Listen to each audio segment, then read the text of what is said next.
먼 미국 땅에서 자식들을 잘 키워내고 열심히 사신 여러분들 정말 장하십니다.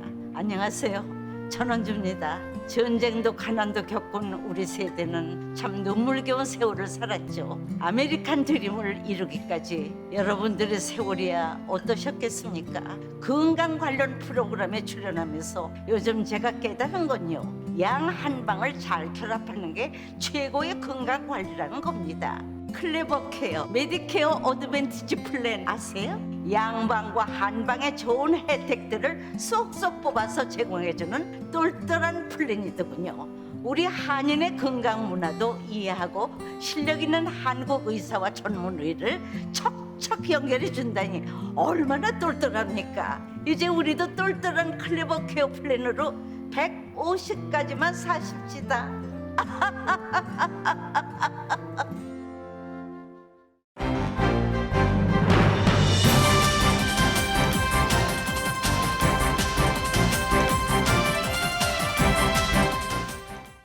감사의 계절 11월 라디오 서울과 함께 따뜻하고 평화롭게 지내시길 바랍니다. 조 바이든 대통령과 시진핑 중국 국가주석이 화상으로 첫 정상회담을 했습니다. 반갑게 손을 흔들며 시작된 회담은 3시간이 넘는 긴 회담이었지만 정면 충돌은 막지 않은 원칙을 확인하는 데 그쳤습니다. 미국은 타이완 문제에 대해 중국이 주장하는 하나의 중국 원칙은 확인했지만 평화를 해쳐서는 안 된다고 견지하기도 했습니다. 북한 문제도 논의된 것으로 알려져 한반도 종전선언 등이 논의됐을지 관심이 모아집니다. 바이든 대통령이 1조 2천억 달러 규모의 인프라 예산 법안에 서명했습니다. 바이든 대통령은 미국이 다시 움직이고 삶이 더 나아질 것이라고 강조했습니다. 카말라 해리스 부통령이 백악관 내에서 공개적인 견제에 시달리고 있다는 보도가 나왔습니다. 핵심 정책 결정 과정에서 해리스 부통령을 배제하고 있다는 것입니다. 인플레이션 우려에도 소비자들의 소비는 크게 증가했습니다. 10월 소매 판매가 전달보다 1.7% 증가했다고 상무부가 발표했습니다. 미국 내 석탄 가격이 12년 내 최고치를 급등해 전기요금 인상에 따른 인플레이션이 우려된다고 블룸버그 통신이 보도했습니다. 전국에서 코로나 바이러스 신규 확진자가 다시 증가하고 있는 것으로 나타났습니다. 최근 일주일간 코로나 바이러스 하루 평균 신규 확진자는 한 달 만에 다시 8만 명을 넘어섰습니다. 연방거래위원회가 한인사회에서 효과가 알려지지 않은 코로나 예방치료제와 상품 등이 허위 광고에 의해 판매되고 있다고 경고했습니다. LA 카운티 당국이 연말 연휴 시즌을 앞두고 주민들에게 코로나 바이러스 백신 부스터샷 접종을 당부했습니다. LA 카운티 정부가 스몰 비즈니스에 최대 4만 달러의 밀림 렌트비를 무상으로 지원하는 프로그램을 시행합니다. 어제부터 시행 예정이었던 항만 대기 컨테이너 관련 벌금 부과 정책을 일주일간 연기하기로 했습니다. 캘리포니아 주정부가 아시안 증오범죄 방지 활동을 벌이는 각 커뮤니티 단체들에 1억 1천만 달러의 기금을 지원할 예정입니다. 미국 내 한국인 유학생 수는 39,491명으로 집계됐습니다. 10년 연속 감소세를 이어가고 있는 가운데 2010년에 비해서는 절반으로 유학생 수가 줄었습니다. 미주 한국일보는 서울 메디칼 그룹 뱅크 오브 홉과 함께 주택 구입과 자산관리 또 시니어 메디케어 같은 건강관리 노하우를 전하는 웨비나를 개최합니다. 더불어민주당이 올해 초과 세수가 50조 원으로 예상된다며 전국민 지원에 부정적인 정부를 강하게 압박했습니다. 주가 조작 의혹과 관련해 권오수 회장이 잠시 전 구속됐습니다. 앞으로 윤석열 국민의힘 대선 후보의 배우자인 김건희 씨 수사로까지 확대될지 주목됩니다. 한국 축구대표팀이 월드컵 최종 예선 6차전 이라크와의 경기에서 이재성 선수의 선제골로 1대0으로 앞선 채 후반전을 앞두고 있습니다. LA 램스가 샌프란시스코의 먼데이 나잇 풋볼에서 10대 31로 크게 패했습니다. 오델 베컴을 영입하며 공격력을 강화했지만 올 시즌의 약체팀으로 분류되어 있는 샌프란시스코에게 지고 말았습니다. 뉴욕 증시는 기업 실적과 소매 판매, 산업 생산 지표가 호조를 보이면서 상승 출발하고 있습니다. 원달러 환율은 1179.9원으로 마감했습니다. 남대도 오늘 대체로 흐리고 서늘해집니다. 한인타운 낮 최고 기온 70도로 예상됩니다. 이 시간 주요 뉴스는 미주 취항 30주년을 맞은 아시아나항공, 지난 30년간 함께해 주신 성원에 감사드리며 앞으로도 정성을 다하는 서비스와 쾌적한 최신 항공기로 안전하고 편안하게 모실 것을 약속드립니다. 아시아나항공 제공입니다. 여러분 안녕하십니까? 김준정입니다. 안녕하십니까, 유지승입니다. 2021년 11월 16일 화요일 라디오 서울 모닝 뉴스 2부입니다. 바이든 대통령과 시진핑 중국 국가주석이 첫 정상회담을 했습니다. 화상이었지만 그래도 첫 정상회담을 했습니다.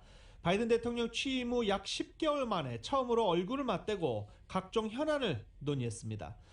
어제 회담에서 극한 대립을 피해야 한다는 공감대를 형성한 것은 나름의 성과지만 강론에서는 주요 쟁점에 대한 이견을 좁히기 쉽지 않다는 간극을 확인하기도 했습니다.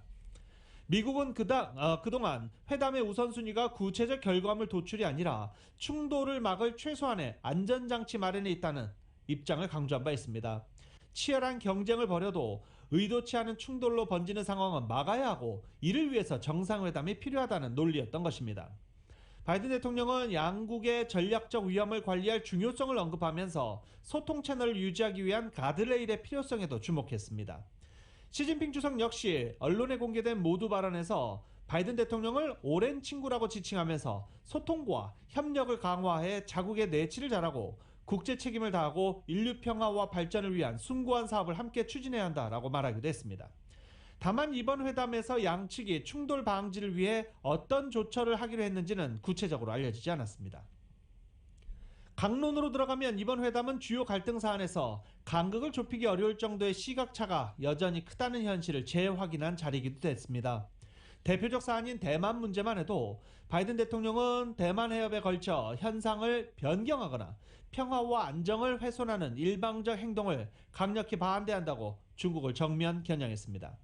이에 시진핑 주석은 대만 독립, 분열 세력이 레드라인을 돌파하면 부득불 단호한 조치를 취할 것이라며 대만 측 태도에 따라 무력 통일에 나설 수 있다는 점까지 숨기지 않고 밝혔습니다. 두 정상은 협력 가능성이 있는 분야도 논의했지만 얼마나 진전이 있는지는 알려지지 않았습니다. 이렇게 어제 조 바이든 대통령과 시진핑 국가주석이 화상으로 첫 번째 정상회담을 했습니다. 보다 자세한 소식 YTN이 보도합니다. 양대 강국의 경쟁이 충돌로 이어지지 않도록 노력해야 한다. 두 정상이 이번 회담에서 뜻을 같이한 부분입니다. It seems to me we need to establish some common sense guardrails to be clear and honest where we disagree. 최대 쟁점인 타이완 문제에서 바이든 대통령은 하나의 중국 원칙을 인정하고 타이완의 독립을 지지하지 않는다고 말했습니다. 그러나 타이완 해협의 현상을 변경하거나 평화를 훼손하는 일방적 행동은 강력히 반대한다고 말해 중국의 타이완 공격은 두고 보지 않겠다는 뜻도 분명히 했습니다. 시진핑 주석은 타이완에 대해 평화 통일을 추구하겠지만 타이완 독립 세력이 이른바 레드라인을 넘으면 단호한 조치를 취할 것이라고 말했습니다. 무력 통일도 불사할 수 있다는 뜻을 밝힌 것입니다. 바이든 대통령은 중국이 껄끄러워하는 신장과 티베트, 홍콩에서의 중국의 관행과 인권 문제에 대해서도 우려를 제기했습니다. 경제 문제도 획기적 성과는 없었습니다. 중국은 미국 경제계 요청대로 격리기간을 단축하는 기업인 신속 입국 제도를 개선하기로 했지만 중국이 원하는 고율의 관세 인하 문제는 발표에 들어있지 않았습니다. 북한 핵 문제에 대해서는 아프가니스탄, 이란 핵 문제와 함께 두 정상이 의견을 교환했다는 정도로만 발표됐습니다. YTN 후준석입니다. 어제 미중 정상회담에서 조 바이든 대통령이 중국의 국가주도 경제체제의 문제점을 정면으로 지적하면서 변화를 강력히 압박했습니다. 하지만 시진핑 주석은 경제 무역 분야 문제를 정치화하지 말라며 맞섰습니다. 경제 무역 분야에서도 양국 정상이 이번 회담에서 구체적인 공동인식을 도출하지 못한 채 각자 입장을 천명하는 수준에서 대화를 마무리하고 말았습니다. 따라서 앞으로 경제 무역 분야에서 양국 간 대립은 더욱더 심화될 전망입니다. 백악관은 정상회담 보도자료에서 두 정상이 북한, 아프가니스탄, 이란을 포함해 지역적 핵심 도전 과제에 관한 관점을 교환했다고 밝혔습니다. 북한의 비핵화 협상 복귀를 위한 미중의 협력과 함께 대북 제재 문제 등 한반도 평화 프로세스 과정이 논의됐을 것으로 추정됩니다. 그러나 미중 양국은 한반도 문제에 대해서 무엇을 어디까지 논의했는지, 어떤 입장을 밝혔는지 구체적인 내용은 소개하지 않았습니다. 특히 한미가 대북 대화 재개 방안의 하나로 추진 중인 종전선언과 관련해 양측이 어떤 입장을 내놓을지 관심이 쏠렸지만 알려지진 않았습니다. 한미가 종전선언 내용에 대한 협의를 상당히 진척시킨 것으로 알려진 만큼 북한에 대한 영향력이 큰 중국과 이 문제를 논의했을 것이란 추측입니다. 이와 함께 대북 제재 문제에 대한 의견을 나눴을 가능성도 거론됐습니다. 중국은 한반도 문제의 정치적 해결을 위해 대북 제재를 완화해야 한다고 주장하며 최근 러시아와 함께 유엔 안전보장이사회의에 대북 제재 완화 결의안 초안을 제출했지만 미국은 대북 제재 완화 요구에 선을 긋고 있습니다. 오히려 대북 제재를 유지한 상태에서 북한이 협상에 나오면 제재 완화 등을 논의할 수 있다는 게 미국의 입장입니다. 한반도 평화라는 총론에는 뜻을 같이 하면서도 방법론에서 큰 차이가 있는 만큼 양국 정상이 서로의 의지를 다시 한번 확인했을 가능성이 큰 것으로 전망되고 있습니다.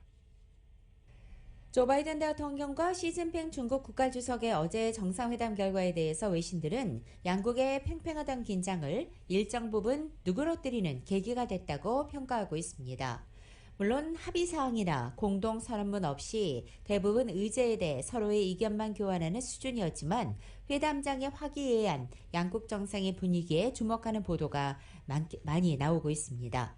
AP통신은 갈수록 가시밭길이 될 수 있는 양국 경쟁관계에서 두 정상이 앞으로는 신중하게 발걸음을 내딛기로 했다고 보도했습니다.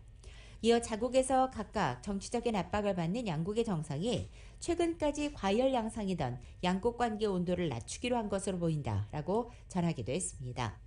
월스트리트저널은 3시간여 동안 양측이 적대감을 누그러뜨렸다며 두 강대국이 긴장을 풀어내고 쟁점에 대해서는 갈등을 피하며 소통할 방법을 찾았다고 평가했습니다.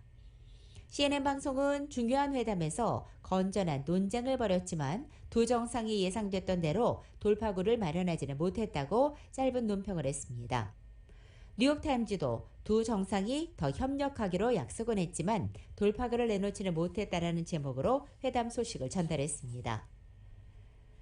영국의 스카이뉴스는 양국 관계는 실상 서리빨 같은 긴장감과 불신내에 쌓여 있었지만 이런 따뜻하고 소탈한 줌 화상회담의 연출 뒤로 가려졌다고 평가했습니다.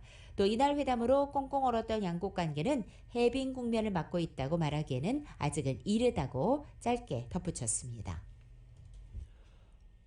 바이든 대통령이 취임 초부터 역점 사업으로 추진해왔던 인프라 예산 법안에 어제 서명했습니다. 백악관 야외 잔디밭에서 여야 인사들이 참석한 가운데 성대하게 열린 행사에서 1조 2천억 달러의 예산을 담은 법안에 서명했습니다. 도로, 교량, 다리, 광대역 통신, 대중교통 환승 등 인프라에 천문학적 금액을 투자하는 예산입니다. 바이든 대통령은 서명을 마친 뒤 미국민에 대한 내 메시지는 미국이 다시 움직이고 있고 여러분의 삶이 더 나은 쪽으로 변할 것이란 점이라고 강조했습니다. 정치 전문 매체 더 힐은 바이든 대통령이 초당주의의 드문 사례를 강조하기 위해 서명식을 활용했다며 백악관은 바이든의 지지율 하락 속에 이번 일이 도움되길 기대한다고 분위기를 전하기도 했습니다. 바이든 대통령은 교육, 의료 등 인적 인프라로 불리는 별도의 사회복지성 예산안 1조 7,500억 달러의 처리를 남겨두고 있는 상황입니다. 민주당 지도부는 지난 5일 이 예산안을 처리하려 했지만 당내 중도파 6명이 재원 조달에 관한 의회 예산국 보고서가 나온 뒤 처리하자고 주장해 시기를 늦췄습니다. 미국 소비자들이 인플레이션의 우려에도 지갑을 활짝 열었습니다. 연방상무부는 10월에 소매 판매가 전월보다 1.7% 증가했다고 오늘 아침 발표했습니다. 블룸버그 통신이 집계한 전문가 전망치를 상회해서 지난 3월 이후 7개월 만에 최대폭의 증가를 기록한 것입니다. 미국 소매 판매는 최근 3개월 연속 증가세를 이어갔습니다. 자동차와 휘발유, 식료품을 제외한 근원 소매 판매는 지난달 1.4% 증가한 것으로 집계됐습니다. 상무부에 따르면 전체 13개 부문 중에 전자제품과 건축자재, 자동차와 부품까지 모두 11개 부문이 전월보다 판매가 증가했다고 발표했습니다. 주유소 판매는 3.9% 급증했습니다. 석탄 가격이 12년 내 최고치로 급등해 전기요금 인상에 따른 인플레이션이 우려된다고 블룸버그 통신이 보도했습니다. 석탄 시장의 현물 가격이 톤당 89.75달러로 전주보다 무려 10달러 이상이 오른 것으로 전해졌습니다. 2009년 석탄 수출이 급증해 내수 시장 가격이 급등한 이후 가장 높은 가격으로 분석되고 있습니다. 다른 지역에서의 석탄 가격은 이보다 낮지만 최근 몇 달 새 계속 오르는 추세입니다. 때문에 천연가스 가격 상승에 뒤이은 석탄 가격 상승은 올겨울 난방비 지출이 늘어날 것임을 예고한다라고 블룸버그 통신은 보도한 것입니다. 미국에서 전력을 생산해 판매하는 듀크 에너지와 엑셀 에너지 등은 올겨울 가구당 월 난방비가 11달러가량 오를 것이라고 경기해 왔었습니다. 이미 식료품과 주택, 자동차 가격이 오른 상황에서 난방비까지 오를 경우 소비자 물가 상승에 따른 인플레이션율이 1990년 이래 가장 가파르게 상승하고 가계 예산은 더 위축될 것으로 전망되고 있습니다. 라디오 서울 모닝뉴스 2부 미국과 로컬 소식은 나눔 실천, 오픈뱅크가 생각하는 가장 가치 있는 투자입니다. 나눌수록 더 커지는 가치, 오픈뱅크 제공입니다.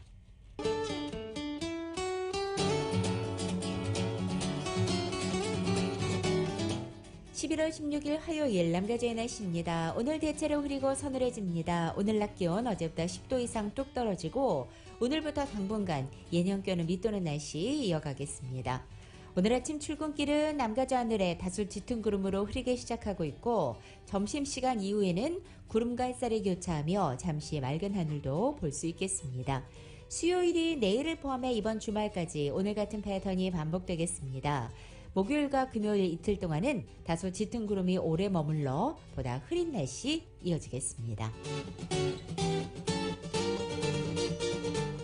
LA 한인타운 오늘 낮 최고 기온 70도, 밤 최저 기온은 55도 예상됩니다. 오렌지 카운티 지역 71도, 55도, 밸리와 일랜드 엠파이어 지역은 76도, 48도, 해안 지역은 62도, 56도 되겠습니다. 끝으로 한국은 오늘 전국이 대체로 맑다가 오후 들어서 점차 흐려지겠습니다. 서울의 오늘 아침 최저 기온 41도, 낮 최고 기온 55도로 예상됩니다.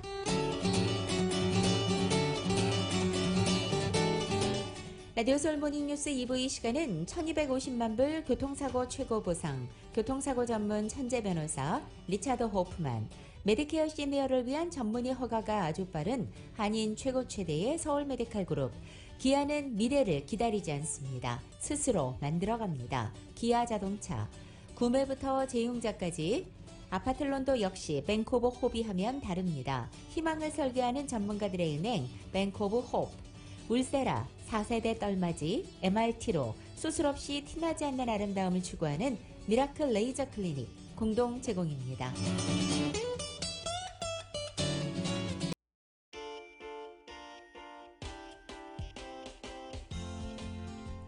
라디오 서울 모닝뉴스 2부 이 시각 현재 프리웨이 교통 상황입니다. 먼저 시그널러 상황입니다. 5번 사우스선상 썬랜드 블루바드와 만나는 지점 카플레인과 첫 번째 레인 약 45분간 통제되입니다. 5번 사우스선상 썬랜드 블루바드와 만나는 지점 카플레인과 첫 번째 레인 통제되어 있습니다. 계속해서 5번 사우스선상 폴스 스트리트과 만나는 지점 이중 추돌 사고 있습니다. 역시 5번 사우스선상 쉘던 스트리트과 만나는 지점 첫 번째 레인에도 이중 추돌 사고 있습니다. 210번 이스트 선상 썬랜드 블루바드로 내리는 지점 히트앤런 사고 있습니다. 405 노스 선상 벤츄라 블루바드와 만나는 지점 중간 레인에는 다소 큼직한 백 하나가 떨어져 있습니다.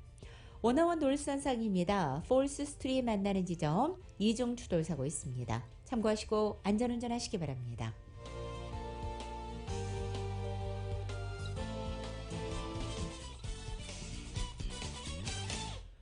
라디오 서울 모닝뉴스 함께하고 계십니다. LA 카운티 정부가 스몰 비즈니스에 최대 4만 달러의 밀린 렌트비를 제공하는 무상 지원 프로그램을 시행한다고 합니다. 자세한 소식 정윤호 기자가 보도합니다. LA 카운티가 스몰 비즈니스 업주들의 밀린 렌트비를 보조해주기로 하고 신청자 접수를 오는 17일부터 일주일 동안 받습니다. 아메리칸 레스큐 플랜 액트의 일환으로 시행되는 이번 프로그램은 지난해 3월 4일부터 미납된 렌트비를 보조해주며 업소당 최대 4만 달러까지 지원받게 됩니다. 자격 대상은 LA 카운티 직할지에 오프라인 업소를 두고 있고 풀타임 직원 9명 이하, 연매출 100만 달러 이하의 비즈니스로 코로나 팬데믹으로 지난 1년 동안 연매출이 최소 25% 이상 감소한 업체입니다. 신청자 접수는 오늘 17일 수요일 오전 8시부터 받기 시작해 24일 오후 5시에 마감됩니다. 홀리 미첼 LA 카운티 슈퍼바이저는 LA 카운티가 코로나 팬데믹에서 회복되고 있지만 많은 비즈니스 업주들이 밀린 렌트비로 어려움을 겪고 있다며 이번 프로그램을 시작으로 다양한 영세업자 지원책을 선보일 것이라고 밝혔습니다. Application opens Wednesday. They've got 1 week. And so we need you to do multiple stories. We need you to really help us get the word out. Up to $40,000. Unincorporated micro businesses, they must have brick and mortar located in unincorporated areas. Small businesses, 9 or fewer full-time equivalent employees, have an annual gross revenue of no more than $1 million. 보다 자세한 내용은 전화 626-210-4500번으로 하면 됩니다. 웹사이트 ndconline.org/smallbusinesslanding/california/LACSBRR을 참조하면 됩니다. 신청자들은 업체 자산 규모에 따라 각 티어별로 구분되며 각 티어마다 추첨을 통해 지원 대상을 선정합니다. 스몰 비즈니스 렌트비 지원 프로그램을 위해 $750만 달러의 예산이 배정됐습니다. 지원 프로그램 수혜 지역인 LA 카운티 지칼지에는 라크라 센터와 하시엔다 하이츠, 발렌시아, 소거스, 스티븐슨 렌치, 마리나 델레이, 알타디나 등이 포함됩니다. 라디오 서울 뉴스 정현호입니다. 캘리포니아 주정부가 아시안 증오범죄 피해자들을 돕기 위한 전방위적인 노력을 벌이기 위해서 앞으로 3년간 아시안 증오범죄 방지 활동을 벌이는 커뮤니티 단체들에 1억 1천만 달러의 기금을 지원하기로 했습니다. 이 소식은 이은 기자가 전해드립니다. 15일 아시안 정의진흥협회는 기자회견을 열고 앞으로 3년간 아시안 증오범죄 피해자를 법적, 정신적으로 돕는 비영리 혹은 커뮤니티 기반의 단체들을 대상으로 가주정부가 총 1억 1천만 달러의 그랜트를 제공할 것이라고 밝혔습니다. 이 자리에는 필틴 가주 19지구 하원의원과 27지구 애시칼라 하원의원을 비롯해 비영리 단체 지도자들이 함께 자리를 하고 주정부로부터 받은 1억 6,650만 달러의 인종증오범죄 피해자를 위한 예산 용도를 설명하는 시간을 가졌습니다. 올해와 내년에 총 3천만 달러, 2022년부터 2023년까지 총 4천만 달러, 그리고 2023년부터 2024년도까지 총 4천만 달러의 그랜트를 아시안 증오범죄 피해를 방지하는 활동의 커뮤니티 해당 단체들에게 배정할 계획이라고 합니다. 필틴 가주 19지구 하원의원은 최근에 증오범죄들이 가주에서 잇따르다 보니 아시안 주민들이 이제는 외출을 꺼리는 상황이라며 안타까운 심정을 전했습니다. And so what we've seen, as I think talked about, is we have seniors who get accosted going on their morning walk. People get accosted while they're waiting for the bus. People are in Chinatown and getting pushed, and some are violently killed. 애시칼라 27지구 하원의원은 아시안을 향한 인종차별은 코로나 팬데믹 이전부터 있었다며 이번에 배정된 기금을 통해 아시안 증오범죄 피해자들을 적극 도울 것이라고 밝혔습니다. Did further expose the inequities and racial violence our communities have had to quietly endure for far too long. And as Senator Ting said, a lot of that was stoked very intentionally.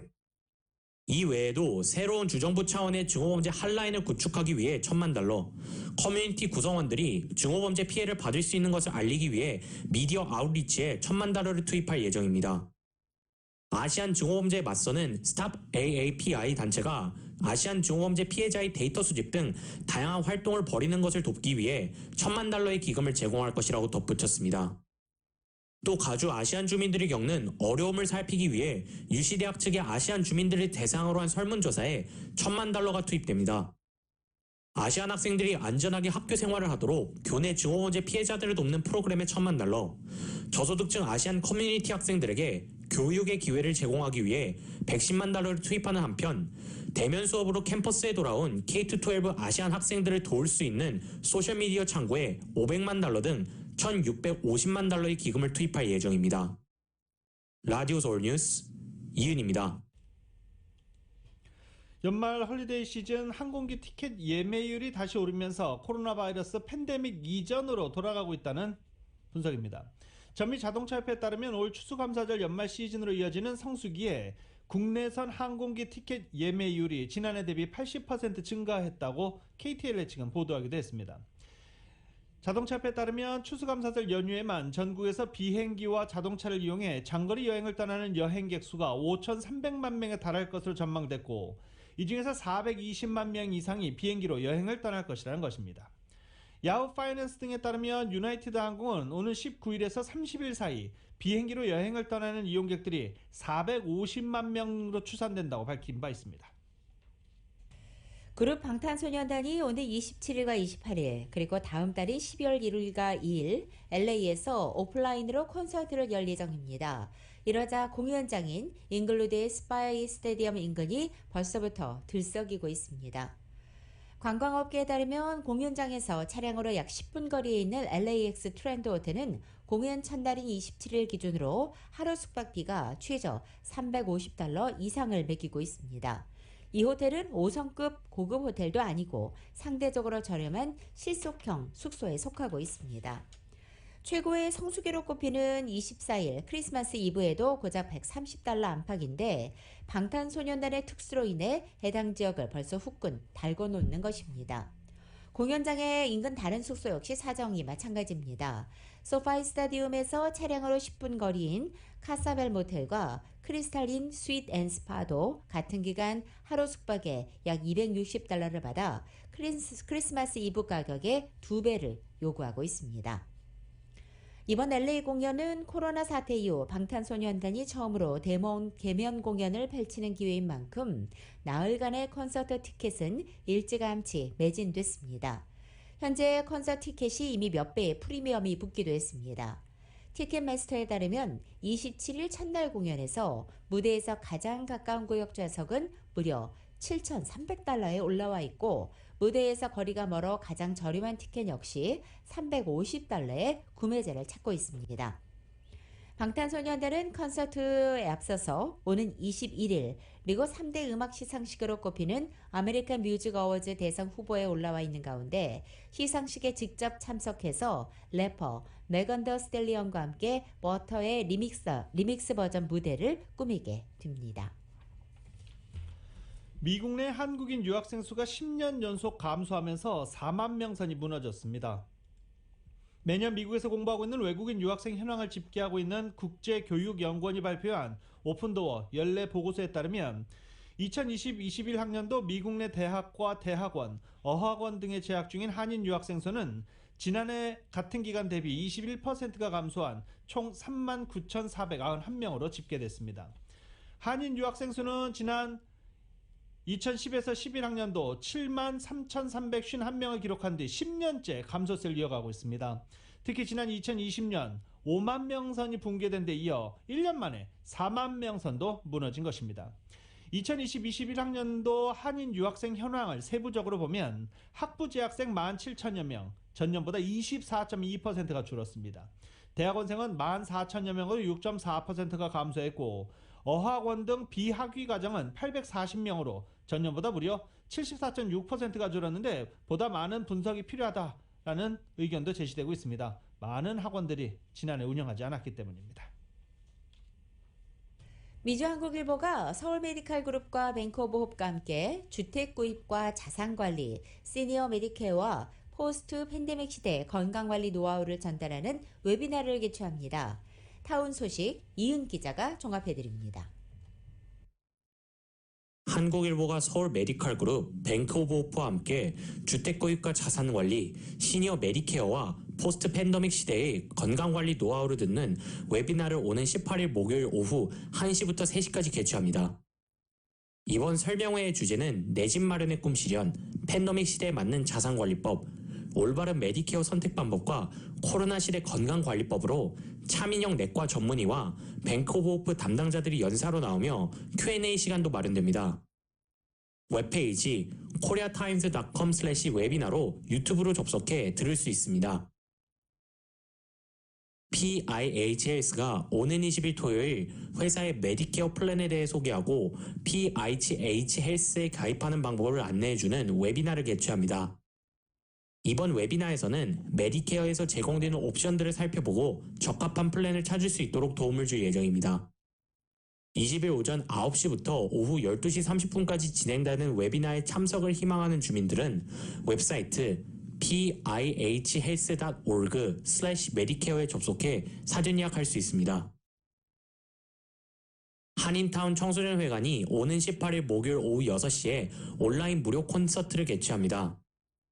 코로나 팬데믹에 맞춰 온라인으로 열리는 이번 콘서트는 유명 한인 코미디언인 PK의 진행으로 개최되며 헐리우드 한인 배우인 이기홍, 한국 가수 인순이, 김태우, 그리고 보이스투맨 소속 숀 스톡맨 등 다양한 스타들이 출연할 예정입니다.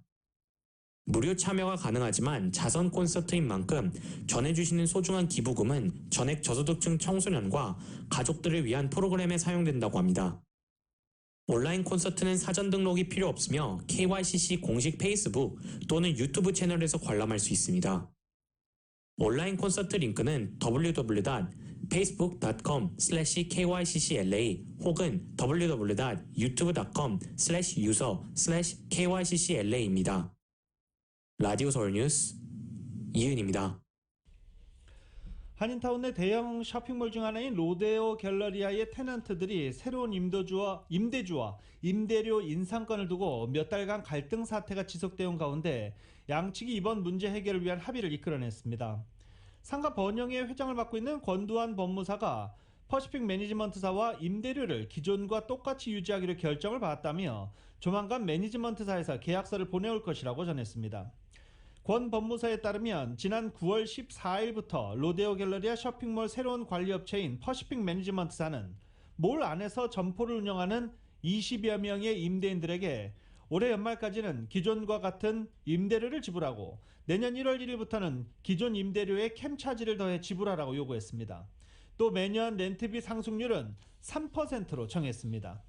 앞서 퍼시픽 매니지먼트사는 임대료 계산법을 바꿔 공용 면적에 대한 비용을 기존보다 대폭 높여 상당수 임대인들에게 지불하게 될 임대료를 최고 3배 가까이 올려 상당수 테넌트들이 이에 반발하고 나서는 등 갈등이 빚어졌었습니다.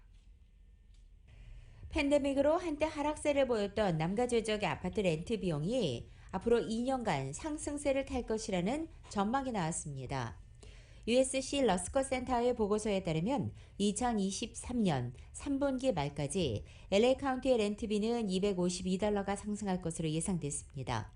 오렌지 카운티는 $410, 샌디에고 카운티는 $348, 벤츄라 카운티는 $310, 인랜드 지역은 $241 상승으로 예상됩니다. 실제로 지난 2분기를 기준으로 해서 LA 카운티의 아파트 렌트 공실률이 떨어지고 렌트비가 다시 상승세를 타기 시작했습니다. 올해 2분기 LA 카운티 아파트 공실률은 4%로 전년 같은 기간 4.8%에 비해 낮아지면서 안정세를 찾아가고 있는 것입니다. 현재 남가주 지역의 렌트 공실률은 5% 이하로 떨어져 렌트비가 상승세를 보인 것으로 조사됐습니다. 재택근무에서 이제 사무실 근무로 상당수 바뀌면서 각 세입자들이 아파트로 돌아오고 있기 때문으로 분석됩니다.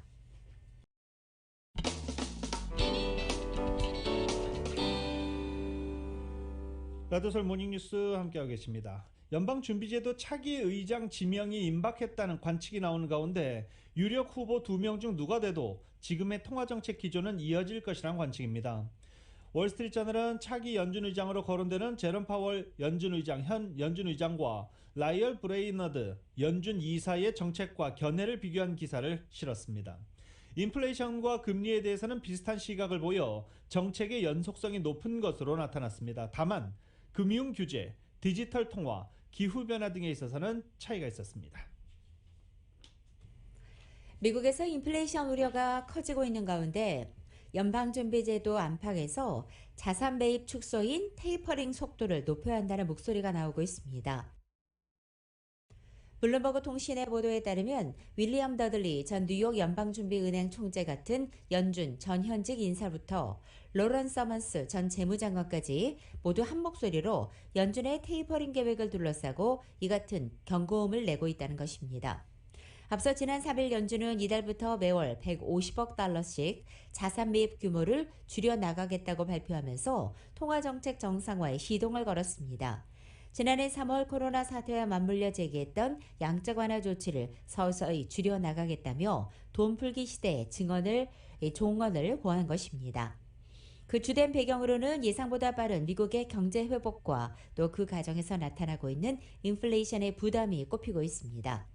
그런데 연준의 발표가 나온 지 얼마 되지도 않아서 10월 소비자 물가 지수의 지표가 줄줄이 인플레이션 우려를 부채질하면서 연준이 돈줄 제기 속도를 높여야 할 수 있다는 목소리가 나오고 있는 것입니다.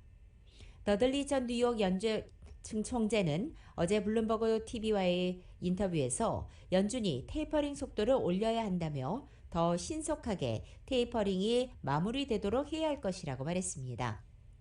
제임스 블러드 세인트루이스 연은 총재도 비슷한 목소리를 냈습니다.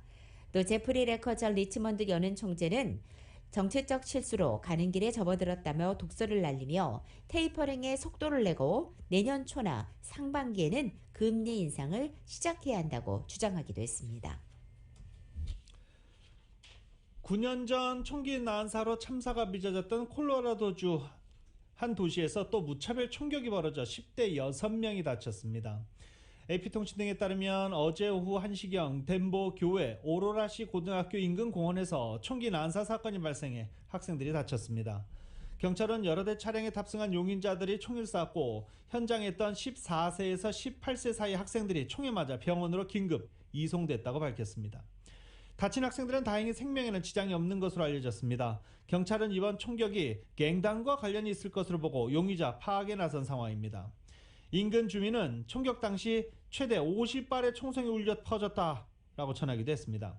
앞서 오로라시에서는 2012년 총기 난사로 대형 참사가 빚어진 곳입니다. 다크나이트 라이즈, 이 영화 개봉 당시 조커를 모방한 20대 청년이 오로라 영화관에서 총기를 난사해 어린이 포함해 12명이 숨지고 70명가량이 다친 바 있습니다. 라디오솔 모닝뉴스 스포츠 소식입니다. 스포츠 소식은 전문가가 추천하는 이민법과 가정법 전문 재인정 종합법률사무소 제공입니다. 지금 한국 축구 국가대표팀이 월드컵 최종 예선, 카타르 월드컵 최종 예선 6차전 경기 펼치고 있죠. 이라크와 경기를 하고 있습니다. 이라크의 타니빈 자심 스테디움에서 원정 경기로 치르고 있는데 이라크 지금 상황이 굉장히 좋지 않아서 크게 승리를 거둘 것이다 라고 예상을 했는데 예상이 맞아떨어지고 있네요. 한국 축구 예상 맞아떨어지기 참 쉽지 않은데 맞아떨어지고 있습니다. 전반 이재성 선수의 선제골로 1대0으로 앞선 한국 대표팀은 후반 들어서 손흥민 선수의 페널티킥골, 이 골로 손흥민 선수는 한국 국가대표 A매치 경기 30호 골을 달성했습니다. 그리고 후반에 교체 투입된 정우영 선수가 또 골을 기록하면서 현재 3대0으로 앞선 가운데 종료까지 한 4분 정도 남겨놓고 있는 상황입니다. 이재성, 손흥민, 정우영 선수의 골로 한국 축구 국가대표팀이 현재 이라크를 3대0으로 앞서고 있는 상황입니다.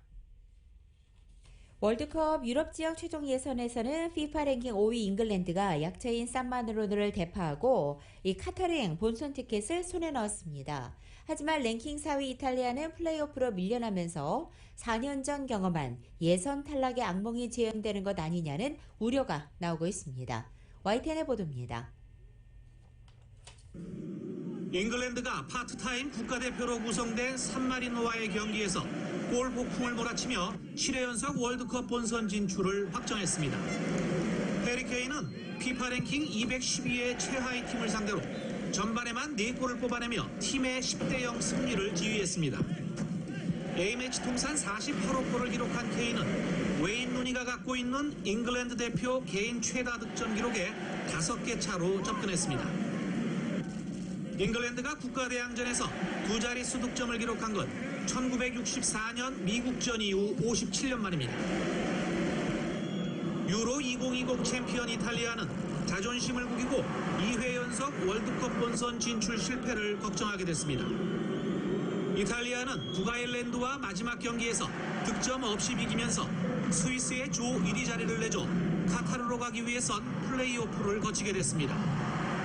유로 플레이오프에는 이탈리아를 비롯해 포르투갈과 스웨덴, 폴란드 등 막강 전력의 12개 팀이 출전하는데 이들에게 주어진 본선 티켓은 단 3장뿐입니다. 14회 연속 월드컵 본선 무대를 밟던 이탈리아는 4년 전 러시아 월드컵 예선에서도 플레이오프로 밀려난 뒤 결국 탈락하는 악몽을 경험했습니다. YTN 김사익입니다. 이번 월드컵 최종 예선 이렇게 경기하면서 또 관심을 끄는 팀이 있죠. 이 박항서 감독이 이끄는 베트남인데요. 최종 예선에 오른 것만으로도 일단 뭐 베트남 축구계는 대환영 축제 분위기였습니다. 그리고 최종 예선에 나선 베트남 벽을 실감하고 있습니다. 사우디아라비아에게 0대1로 패하면서 최종 예선 6연패로 조 최하위에 머물렀습니다.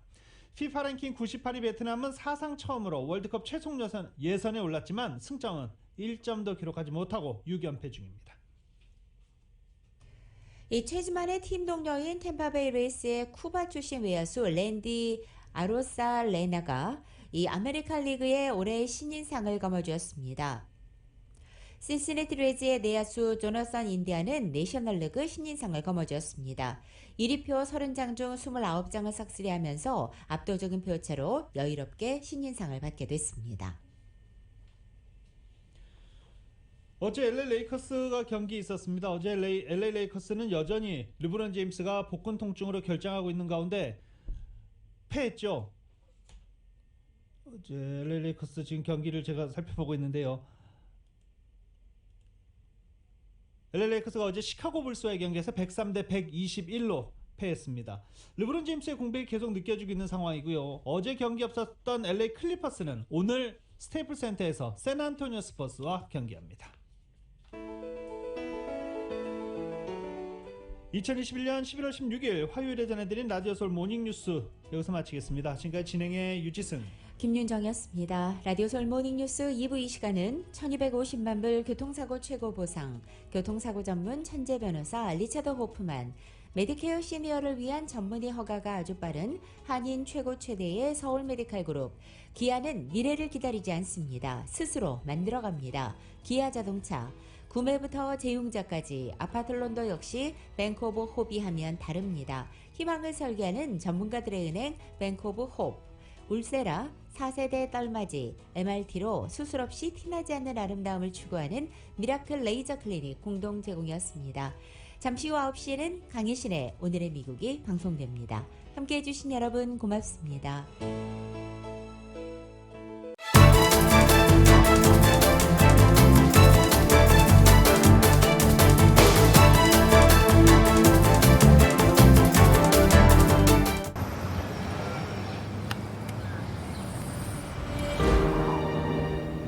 아직 쓰여지지 않은 스토리. 그 스토리를 완성하기 위해서는 새로운 아이디어를 찾아 움직여야 합니다. 우리의 움직임, 그것은 차세대 전동화 차량을 만드는 것입니다. 당신의 새로운 영감을 찾아서